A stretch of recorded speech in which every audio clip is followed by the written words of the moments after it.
իշխանությունը այսօր եղավ լուրջ եկել փոխարենը 3 զոհվածների հիշատակի օրերին հռչակել իրենք այդպես եկան այսօր էլ չեն գալու այդ մասին ինչ որ դիտարկումներ ունեք։ Դե ես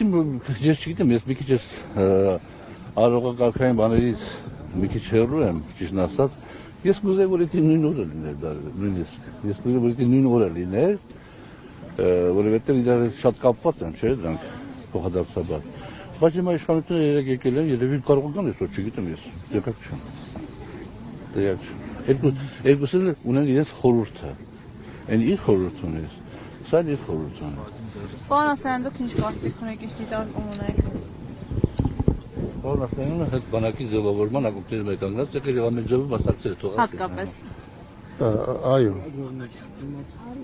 Ի տարբերություն չնայած մենք գրեթե նույն մարդիկ ենք, բայց այդ հարցում ես շատ ավելի ռադիկալ եմ։ Ես գտնում եմ, որ այսօր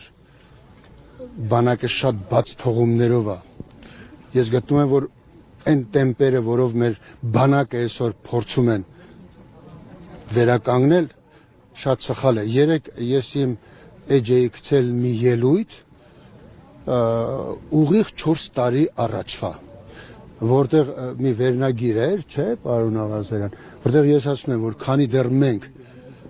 այն մակարդակին չենք հասել, որ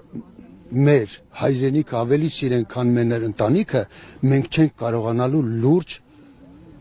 բաների հասնել։ Բանակը այսօր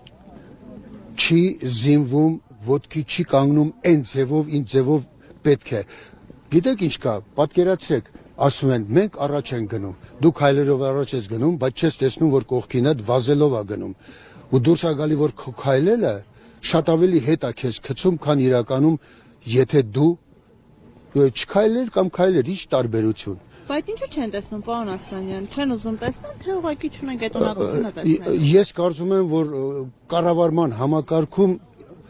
այս իշխանությունը ամբողջությամբ պրավալ է տվել։ Պարոն Ասլանյան, Պաշտպանության նախարար Պապիկյանը հայտարարեց, որ աննախադեպ քանակությամբ զենք զինամթերք են ձեռքբերվել, երբևէ քանակությամբ զենք զինամթերք չի ձեռքբերվել, իսկ դուք ասում եք չենք զինվում։ Քիչ առաջ ասացի, ձեռք է բերվել, իսկ ռազմական ծախսերը ինչու են քչացվել։ Ձեր կարծիքով ինչու են քչացվել։ Որովհետև չեն պատրաստվում կռվել։ Ռազմական ծախսերի իմաստով, գիտեք ոնց, ասենք մենք որևէ բան չունենք, նկատումներ չունենք մեր հարևան պետությունների նկատմամբ, հողային եւ այլ։ Հետեւաբար մենք մեր ռազմական ծախսերը նպատակահող պիտի նպատակ ուղղենք պաշտպանական խնդիրների լուծման համար, իսկ պաշտպանական խնդիրների լուծման, եթե ճիշտ, ինչպես պարոն Ասլանյանը նշեց, եթե ճիշտ կառավարվի, ապա պարտադիր չի, որ մենք հավասարը չափ այսպես կոչված միջոցներ ներդնենք, մնդեր կարելի է նույնիսկ մի քանի անգամ ճիշտ միջոցներ ներդնել, բայց հասնել այն խնդիրների լուծման, որ կա, բայց